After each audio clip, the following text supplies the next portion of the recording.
I met him on the night the sky forgot how to be dark. It was October 17, 2031, outside Flagstaff, Arizona. I was 29, finishing a PhD in exoplanetary astronomy that no one in my family understood, and I had driven 4 hours from Tucson because the Persephone Array, a brand new radio telescope complex, was rumored to be picking up something impossible. Not SETI pings, not natural noise. A signal that repeated every 17.3 seconds like a heartbeat. I parked my rattling old Subaru on a service road, climbed a hill with a bottle of cheap red wine and a blanket, and waited for the meteor shower the news had promised. The shower never came. Instead, at 2:14 a.m., a single point of light detached itself from the starfield and fell, slowly, deliberately, until it hovered 30 feet above the sagebrush. It wasn't a saucer. It wasn't anything human engineers would recognize. The object looked grown, not built. A smooth opalescent teardrop the color of moonlit abalone, maybe 40 feet long. A seam appeared along its side and dilated open like a camera iris. Warm golden light spilled out. Then he stepped onto the dirt. He was tall, 6'7" at least, and humanoid enough that my brain didn't immediately scream monster. 2 arms, 2 legs, 1 head. But the proportions were wrong in a way that made my stomach flip. Wrists too long, neck too graceful, skin the pale translucent blue of a glacier seen from underwater. No hair. Eyes like polished obsidian, no whites, no pupils, just depth. He wore a sleeveless tunic that shifted color every time he breathed. He looked at me and tilted his head exactly 30 degrees, the way a puzzled dog does. I should have run. Instead, I heard myself say, "Are you lost?" His mouth opened. No sound came out at first. Then a voice, not in my ears but directly inside my skull, gentle, curious, and genderless until it decided on male pronouns for my comfort. "I am exploring. You are the first sentient I have met on this world who is alone under open sky. Why are you alone?" I laughed before I could stop myself. "Because people are exhausting." He considered this. "I do not yet understand exhausting. My name is difficult in your phonemes. Approximate it as Kael'tharan. Or Kael if that is easier." "Easier," I said. My heart was hammering so hard I was sure he could see it. "I'm Lena. Dr. Magdalena Hart technically, but nobody calls me that unless they want grant money." "Lena," he repeated, tasting the syllable. "I would like to continue speaking with you, Lena. May I sit?" There was no chair. He simply folded those long legs and lowered himself until he sat cross-legged on the cold ground like it was the most natural thing in the world. I sat too, clutching my wine bottle like a weapon. That was how it began. He came every night for 3 weeks. The teardrop ship never landed again after the first night. It simply opened a circle of light and Kael stepped through. Sometimes the circle appeared beside my apartment balcony in Tucson, sometimes next to my telescope on campus, once, embarrassingly, inside the ladies' room at the astronomy building because I'd been hiding there crying after a fight with my advisor. He never announced himself. He simply arrived, sat, and asked questions. Why do humans cry when they are sad but also when they are happy? Why do you name hurricanes but not stars? Why do you keep photographs of people who have died? Why do you kiss? I answered as best I could.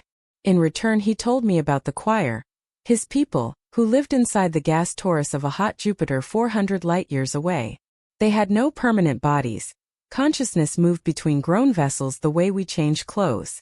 They had never evolved pain receptors because pain had no survival value in their weightless, current-drift world. They communicated by sharing memory packets. Perfect recollection without distortion. Lies were impossible. Grief was academic. "They teach us about it," he said one night on my balcony, city lights glittering below us. "We have archives of species that experience grief. We study it the way you study black holes, fascinating but from a safe distance." I was quiet for a long time. "Must be nice," I finally said. He looked at me with those fathomless eyes. "I am beginning to suspect it is not. I didn't fall in love all at once. That would be too poetic, and love is rarely poetic when you're living it. It built in small, inconvenient moments. The first time he touched me, hesitantly, asking permission with a tilt of his head, he laid 2 fingers against my wrist to feel my pulse.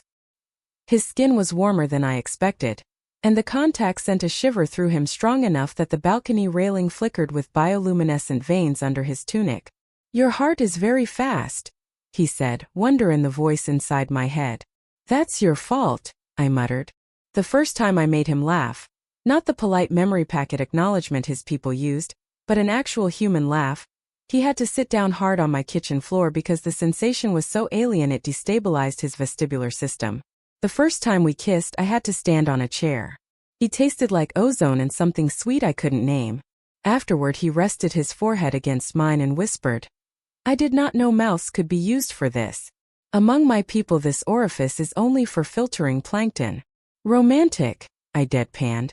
He learned fast. By December, we were stealing every hour we could.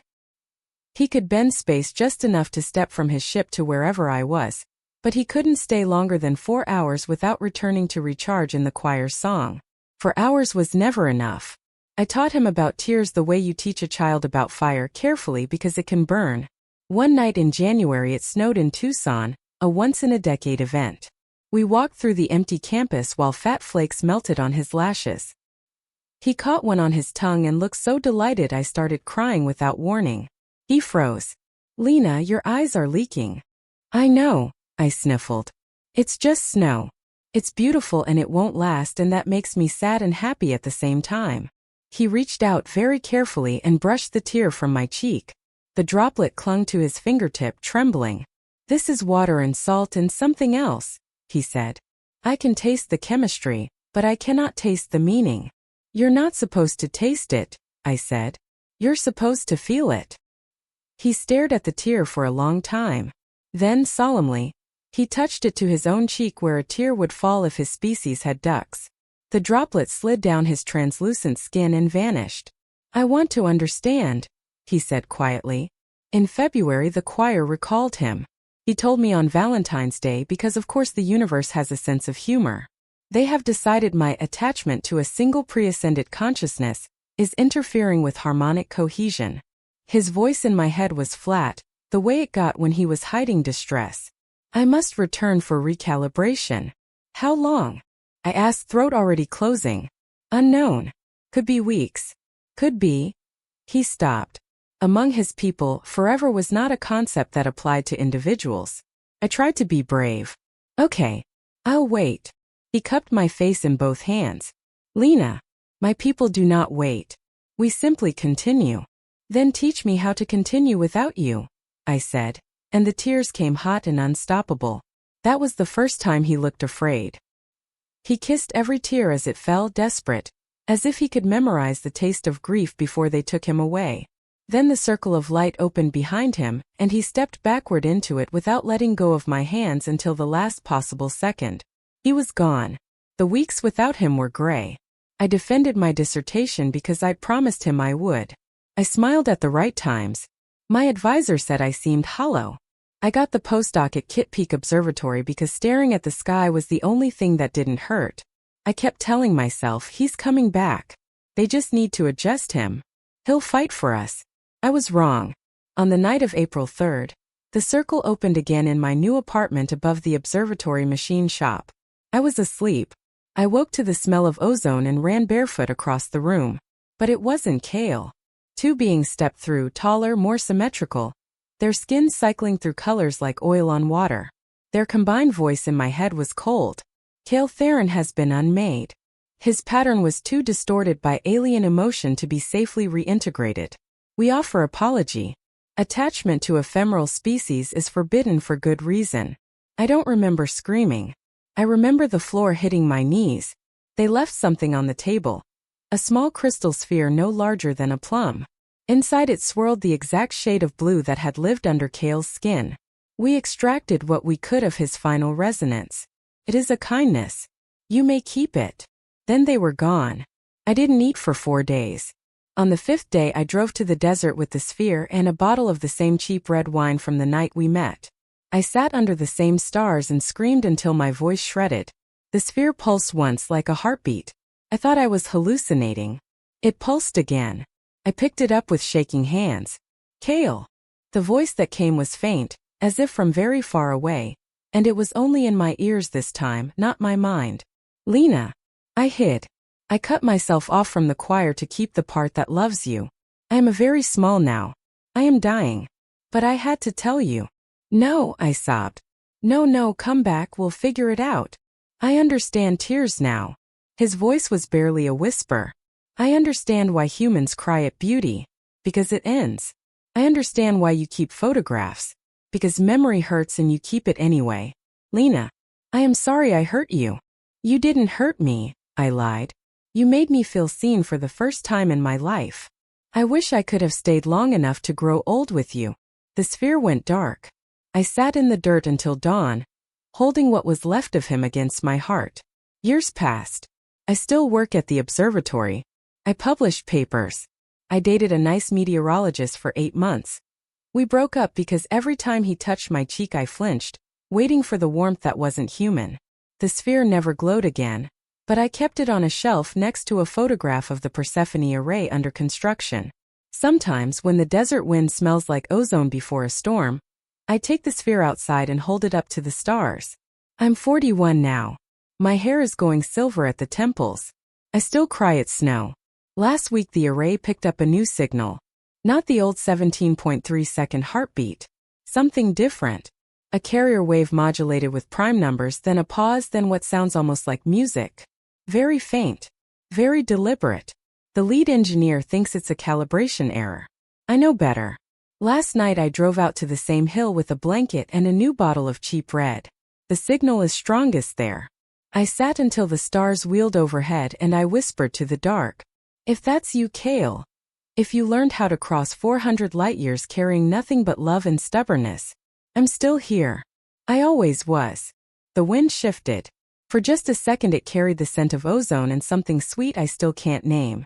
And high above, impossibly far but closer than it had any right to be, a single point of light detached itself from the starfield and began, slowly, deliberately, to fall.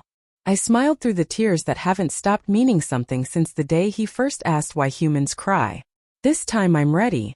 This time I understand. Some loves are too large for one lifetime. Some stories refuse to end just because the teller runs out of breath. I opened my arms to the descending light and said the only words that ever mattered. Welcome home.